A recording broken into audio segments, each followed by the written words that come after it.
Intro ॾिनो अथव? हा। दोस्तों ऐं साथियों, थोड़ा लाउडली बोलो। दोस्तों ऐं साथियों, जीएसएन महाज जी क़यादत senior vice chairman Aziz Lal Bhutto साहब, असांजो वाइस चेयरमैन सैयद नवाज शाह भाडाई, मरकज़ी मालियात सेक्रेटरी मोहतरम अयाज़ सोलंगी, मरकज़ी राब्ता सेक्रेटरी गफ़ार मीरजत साहब, सिंध नेशनल डेमोक्रेट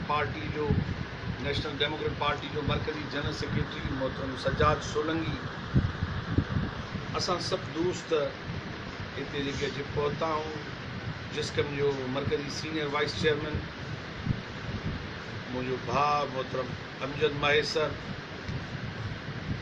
उनजी रहाइशगाह ते त बुनियादी तौर ते असां पाण में अॼु हिते इहा वेहक कईसीं ऐं उन वेहक जो मुख्य मक़सदु मोहतरम अयूब लाशारी साहब, जिस्कम जा ॿिया ज़िम्मेवार साथी दोस्त, इन सभिनी जो बुनियादी मक़सदु जो की वेहक जो हिते ख़ुशूसी तौर ते असांजी सॼी क़यादत जेका जिस्कम जी क़यादत वटि आई आहे, उनजो बुनियादी मामिलो इहो हो त ग़ैर मुल्किन जी जेका आबादगारी पाकिस्तान जी मरकज़ी सरकार हिकु ख़ासि रिथा तहत करे ऐं सिंध जे माण्हुनि जी हक़े हाकमियत ते राताओ हणणु घुरे थी ऐं PTI जी सरकार जेका तब्दीली ऐं नए मुल्क जे नारे में सिंध जो वजूद ख़तमु करे पई ऐं सिंध जो ऐं बिलख़ुसूस पाणी जा मसइला जंहिंमें बादशाह डेम, कालाबाग डेम, ॿिया बराज ऐं किनाल त सिंधु दरिया ते मुकमिल तौर ते पंजाब जो कब्ज़ो थिए,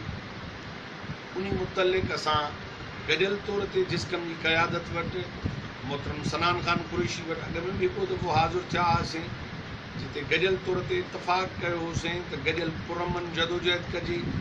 असां 26 तारीख़ ते जिस्कम जी क़यादत जी कोशिशुनि सां, जीएसएन महाज जी क़यादत जी कोशिशुनि सां गॾियल तौर ते असां फ़ैसिलो वरितो होसीं सिंध एक्शन कमेटीअ में, जंहिंमें सिंध जा सभु क़ौम परस्त, आलिम, दानिश्वर, असांजा टेक्नोक्रेट, असां गॾियल वेहक करे चुका आहियूं। अॼु ख़ुशूसी तौर ते मोहतरम अमजद महेसर साहब वटि इन ॻाल्हि ते वीचार कयो अथऊं त 7 तारीख़ ते जेको पुरमन एहतजाजी रैली धरणो ॾाइरकी में जीएसएन महाज जी मेज़बानी में लॻे थो, जंहिंमें जिस्कम अॻ में उनजी हिमायत जो ऐलान कयो आहे, उन ॻाल्हि ते बि वीचार कयोसीं त उनखे कामयाबु कीअं कजे। ऐं 11 तारीख़ ते जिस्कम जेको लाड़काणे में पंहिंजो एहतजाज रैली ऐं धरणे जो फ़ैसिलो कयो आहे, उन्हनि ॿिन्हिनि प्रोग्रामनि खे कामयाबु करण लाइ असां वीचार कयो आहे। मोहतरम अमजद साहब जा शुक्रगुज़ार आहियूं त हुन सॼी जदोजहद जी तयारीअ ते असां सां वीचार कयो आहे, इतफ़ाक़ कयो आहे।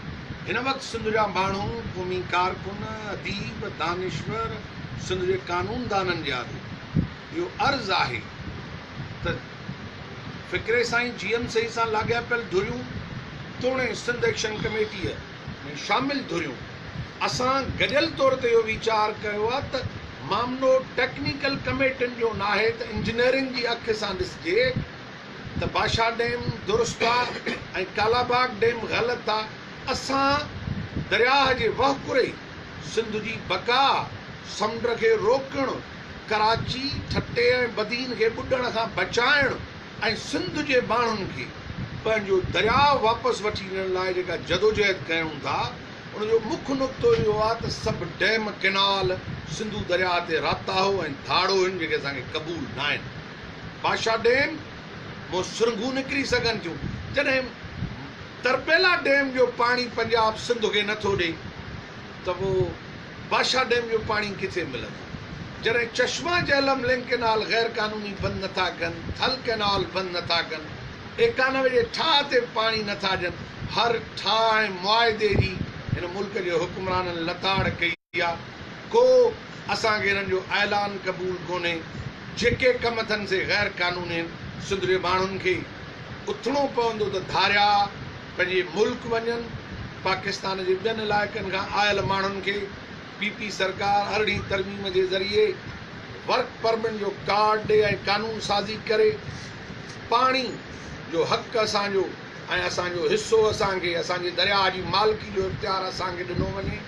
अॼु असां इन्हनि ॻाल्हियुनि ते वीचार करे ऐं इतफ़ाक़ कयो आहे। तंहिं करे सिंध वतन जे वारसनि अहले सिंध खे इहो अर्ज़ु ऐं इल्तिजा आहे त अचो त ॾहरकीअ जे मैदान ते पुरमन एहतजाज कयूं। अचो त जिस्कम जो लाड़काणे में ॾिनल सॾ ते जंहिंमें सॼी सिंध जी ॿिन्हिनि प्रोग्रामनि में कॉम्प्रेस क़यादत ऐं अहले सिंध शरीक थिए थी, उन में शामिलु थियो।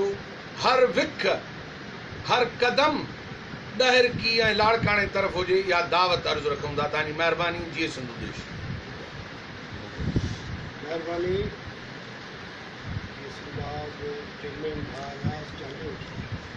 ऐं उन जी समूरी मरकज़ी क़यादत असांजे अङण ते जस्कम हाउस खैरपुर ते लॻी आई आहे ऐं सिंध जे अहम मसइलनि, सिंध जे वजूद ऐं बका जो जेको मसइलो आहे उहो हिन वक़्तु पाणी आहे ऐं धारी आबादकारी आहे। सिंध में सॼी सिंध जे माण्हुनि खे उहो कहिड़े बि मकतब फ़िक्र सां तालुक़ रखंदड़ हुजे पर उनखे हिननि मसइलनि ते गॾु छॾिणो पवंदो।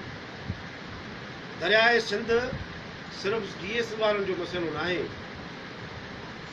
दरियाए सिंध सिंध जे उन्हनि सभिनी माण्हुनि जो मसइलो आहे जेके धरती में रहनि था, सिंध खे पंहिंजी माउ सम्झनि था ऐं धारी आबादकारी जेका आहे उहा बि ज़हर क़ातिल आहे असांजे लाइ। छो त असां सिंधी क़ौम वटि जॾहिं कराची या शहरनि ॿियनि में हैदराबाद ऐं मीरपुर ख़ास में लखनि जे तादाद में धारिया बंगाली बर्मी बिहारी सभु जॾहिं कटक जे सूरत में हिते ईंदा आहिनि त असांखे हिकिड़ो इहो ख़ौफ़ रहंदो आहे जेको आज़ादु क़ौमुनि ऐं आज़ादु वतन खे न हूंदो आहे त को असां अक़लियत में तब्दील थी वञो। दुनिया जे सुधरियल ऐं आज़ादु मुल्कनि में उहो सऊदी अरब हुजे या दुबई हुजे, उते भले ॿाहिरियां किरोड़े माण्हू रहनि पर उन्हनि खे इहो ख़ौफ़ न हूंदो उते वतनी खे त को जेको आहे उन्हनि धारियुनि जे अचण सां को अक़लियत में तब्दील थी वेंदुसि, मुंहिंजे रोज़गार ते धारियुनि जो कब्ज़ो थी वेंदो, मुंहिंजे वसीलनि ते धारियुनि जो कब्ज़ो थी वेंदो। पर सिंध हींअर भोॻे पई न मरहले मां गुज़रे पई त धारियुनि जे कटकनि अचण खां पोइ कराची अंदरि ख़ासि करे कराची शहर जेको सिंध जी दिलि जी हैसियत रखे थो, उन में अॼु उतां जो ब्यूरोक्रेट, उतां जो हुकुमरान, उतां जो माण्हू इहो चवे त तव्हांखे जेको आहे सिंध जो जेको आहे उहो शनाख़्त कार्ड अंदरून सिंध जो आहे, तंहिंजे करे कराची में तव्हांखे रोज़गार न मिलंदो। प्राइवेट कारखाननि में बि धारे माण्हूअ खे कराची जे कार्ड ते जेको आहे ओतिरे मुलाज़मत ॾिनी थी वञे। इहे वॾा एॾा अहम मसइला हुजनि ऐं सिंध जो माण्हू हींअर विरहायल हुजे। असां नथा सम्झूं त जंहिंजे माउ खे दुश्मन कब्ज़ो करे, जंहिंजी माउ खे दुश्मन यरगमाल करे ऐं उन जा पुट चवनि त मां पीपुल्स पार्टीअ जो मुंहिंजो वास्तो न आहे हिन माउ सां, लीगलो चवे त मां लीगलो आहियां तंहिंजे करे वास्तो न आहे, जमायत इस्लामिया वारो चए त मुंहिंजो हिन माउ सां वास्तो न आहे। ऐं असां GS सिंध वारा सिर्फ़ु दावा कयूं था इहे न आहे। सभिनी पुटनि खे हीअ वजूद जी जंग आहे, हीअ को रोज़गार जो मसइलो न आहे। उहा गॾिजी जंग जेका आहे असांखे उन में शामिलु थियणो पवंदो। ऐं भाउ रियाज़ साहिबु, असां अॼु मुतफ़िक़ा तौर ते जेको 7 तारीख़ ते 7 अक्टूबर ते जेको ॾहरकीअ वटि असांजो गॾु थियणु आहे, उते जेका रैली आहे उन में खे बि असां GS सिंध क़ौमी महाल शहीद बशीर ख़ान ऐं असांजो पार्टी चेयरमैन सुनान ख़ान पंहिंजो सॾु सम्झे थो। ऐं जेको 11 अक्टूबर ते लाड़काणे में ही क़ौमी सॾु आहे उहो बि रियाज़ साहिबु ऐं सभिनी जो गॾियल सॾु आहे। उन ते मुतफ़िक़ा तौर ते सभई गॾिजी शिरकत कंदासीं ऐं सभिनी माण्हुनि खे, सॼे सिंध जे ग़ैरतमंद पुटनि खे इन्हनि ॿिन्ही जेको आहे सॼनि खे लबैक चवणो खपंदो आहे। छो त हीउ सिंध जो मसइलो आहे, उनजे करे अॻिते बि अञा असां सम्झूं था त कालाबाग डैम, भाषा डैम ऐं मुख़्तलिफ़ डैमूं ठाहे असांजी सिंध अमड़ ते जेको ही दरियाव आहे जेकी असीं पंहिंजी माउ जी थञ बराबरि सम्झंदा आहियूं, उन थञ खे ई सुकाइणु चाहिनि था। हीअ ज़रायत ते जेको इन्हनि सॼे मुल्क खे पाले थी सिंध, पोइ बि असां सिंध जे उन दरिया खे ई सुकाइनि था। ऐं असीं सम्झूं था त हीअ लखे एकड़ ज़मीन जेका उते इन्हनि जेको आहे सो विरहाई आहे उनखे जेको आहे सो आबाद करणु चाहिनि था ऐं हीअ उन में बैराज ठाहे सॼे दरिया जो रुख मोड़े उन मां जेको आहे सो किनार ठाहे सिंधू दरिया खे सुकाइनि था। हिकु तरफ़ अधिकार ॾियण जी सख़्तु लफ़्ज़नि में सॼी सिंध मज़म्मत त करे थी पर उन जे वेड़ जे लाइ बि तयारु हुजणु खपे। असां वटि को हक़ हकमियत कोन्हे। हक़ हकमियत पीपुल्स पार्टी वटि आहे ऐं पीपुल्स पार्टी भाङे भाईवार आहे। सिंध जे मिटे निज़ाम खां वठी सिंध जे खूंदरनि खे मारणु ऐं उन्हनि खे क़ैद करण ताईं पीपुल्स पार्टी जेका आहे उहा उन दुश्मन सां उन कुवतुनि सां भाङे भाईवार बीठी आहे। तंहिंजे करे हक़ हुकुमरानी जो इहो मक़सदु न आहे त पीपुल्स पार्टी खरबे $1 रुपया जेको आहे सो ही लिकाईंदा वतन ऐं उन्हनि खे बचण जे लाइ जेल खे बचण जे लाइ ही उन्हनि जा साथी पंजाब जा थी बीह रहनि ऐं थलकेना इहो कालाबाग डैम खां वठी सिंध जी धारी आबादकारीअ जी हिमायत कनि। असीं चऊं था उन्हनि खे त सिंध बि तव्हांजो वतन आहे, सिंध तव्हांजी बि माउ आहे। तंहिंजे करे अहिड़ो सौदो न कयो पंहिंजी धरती माउ जो सुभाणे तव्हां वोट वठणु अचो सिंधी माण्हुनि वटि त तव्हांखे शर्मसारी महसूसु थिए। तंहिंजे करे सिंध जे इन्हनि मसइलनि ते जीअं सिंध क़ौमी महाज़ ऐं जीअं सिंध महाज़ ऐं मुख़्तलिफ़ सभई पार्टियूं असांजो जेको इजलास हैदर मंज़िल ते थियो उन में सिंध जो सभई क़ौम परस्त हुआ।